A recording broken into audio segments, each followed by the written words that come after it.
Hey guys, we're going to talk about personality today. This is one of my favorite chapters. It was a class I took in college that I really enjoyed a lot, especially learning about all the different theories of personality. So what is personality? If you say what is somebody's personality, you'll start describing characteristics like whether they're nice or whether they might be really somebody that's really enthusiastic, high energy, or maybe mean, whatever it might be. We would start naming characteristics, but as far as like what it actually is, um, it's unique to each person to an extent, but it's a unique and relatively stable patterns of thinking, emotions, and behavior. So when you think of personality, we usually go for emotions, right? We usually talk about somebody, the emotions that they might exhibit, like happy, sad, angry, or we might say somebody's really really helpful or they'll do anything for somebody else. So a lot of times we'll talk about emotions, but we also might talk about actions. So you've got that uh, for the definition of personality. And then you have two types of personality, type A and type B. I'm sure you've probably heard somebody say, well, they're a type A personality. Type A personality is somebody that's very competitive, somebody that wants to win at all costs, does not like to lose at all. Um, there's somebody that's very hostile as well. So, like, if they lose, you do not want to be around them. They're not a good person to be around at that moment in time, especially, in that aftermath. Whereas you've got type B, that person's more agreeable. They just go with the flow. I think of one of my sisters, and she's definitely a type B personality. She's very agreeable. She just goes with the flow. She's not overly competitive or hostile. She's definitely type B. Whereas I think about one of my other sisters, and she's definitely more type A. She's somebody that's very competitive. She's somebody that is very hostile. She can be agreeable, but again, she's somebody that's pretty competitive. So she's more type A. But when it comes to personality, let's see. We have different types of personality exams and tests that you could take. Um, we have the MMPI-2, or actually now it's the MMPI-3. They've actually either just have or are about to put out a brand new version of it here in 2020. But it's short for the Minnesota Multifaceted Personality Inventory. It's an objective personality test. Excuse me. And when I say objective test, it gives you the same score um, whenever different people correct it. Sorry, think about that definition for a second. It threw me off for a second. I don't know why. Brain freeze. You guys know I'm very much like that, so I'm just go with it.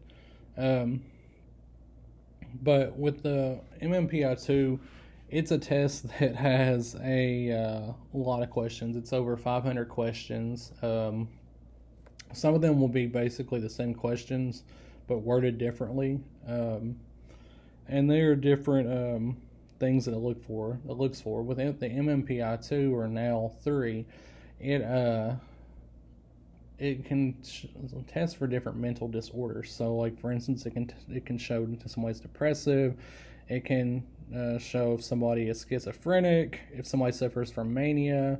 It can also look at somebody's traditional, and I use traditional, degree of masculinity and femininity, because obviously those two terms have been very much rebranded, and especially in the last few years, and thought of differently. So, but traditionally, what we would consider traditional masculine and feminine, the MMPI can also look at that. So, I think it's an interesting test. I would love to take it sometime, but it's super expensive. So, you know, usually people will take it for a clinical reason. So usually it's not the best thing when people take it, but I would like to take it just to see like what it would say about me. But again, it's really expensive. There's projective tests, and whereas objective tests give you the same score or response depending on regardless of who takes it. Um, you have projective tests are not structured like that. So, like for instance, you have the Rorschach ink blot test. I'm sure some of you or a lot of you have probably heard of this. It's a 10 ink blots, and the person will look at it and tell the doctor, or I guess I should say psychiatrist or psychologist, what they see. So you could have 10 different people look at these Rorschachs, and on 5 of them, or even all of them, honestly, you could have 10 different answers. So it's not structured, and it's like I said, it's subjective, it's projective. So I wish I actually had that with me, because I actually do have some ink blots, some legit ink blots at home. But of course, I didn't think to bring them when I was recording this. But look up the ink blot test. Go to Google Images, and you'll see some of the things that they show whenever they do the ink blots. Then you have the TAT, or thematic apperception test. And that is a test where you have 20 different scenes and life situations, and the participants or the respondents, they make up stories. So it's also something that's unstructured. It's another type of projective test. You're given these 20 scenarios, and then you have the person finish them or tell a story about it. So that one's really interesting as well. We have a lot of different types of theories when it comes to personality. Some assumptions, principles, ideas, that are used to explain our personalities.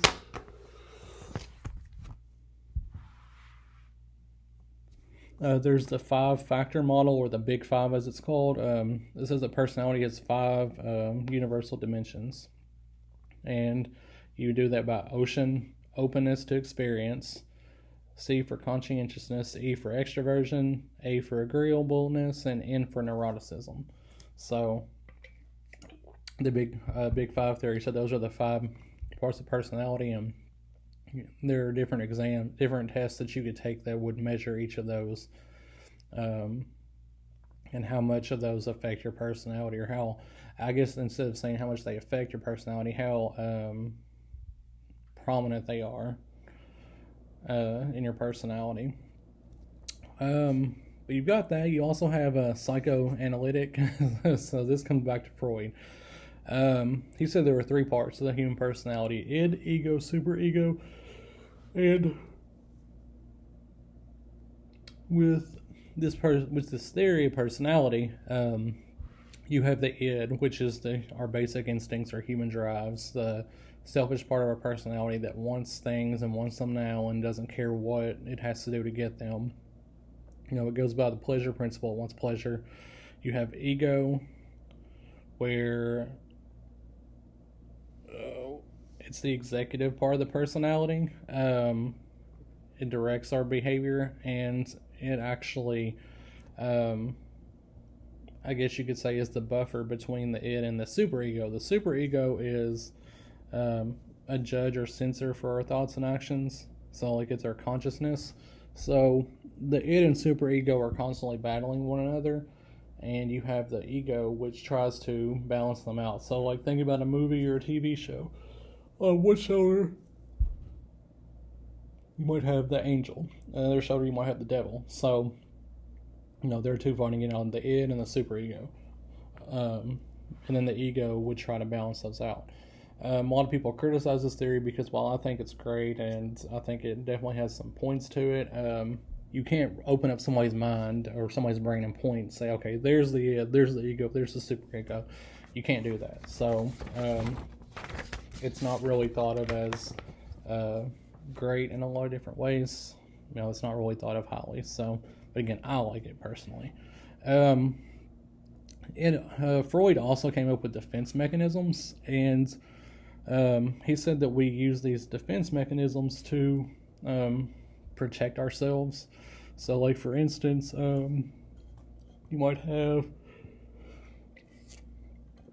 repression.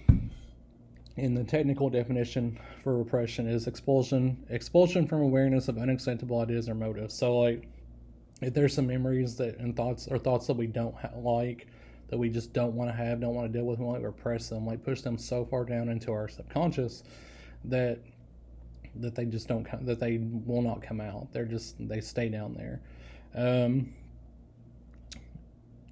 There's one called sour grapes rationalization, and that's where somebody acts as though when they don't get what they want, they say, "Oh, well, I didn't really want that anyways." So, let's say a kid really, really wants a certain toy car for Christmas, but instead he gets maybe a toy truck or maybe a different type of car, maybe not even that at all. He gets something completely different. He might somebody say, "Oh, well, didn't you really want this?" "No, I didn't really care for that. No, it's okay. I didn't really want that anyways," even though they really did, and they still really do. But if you go to Google and type in Google, wow, the way I said that, right?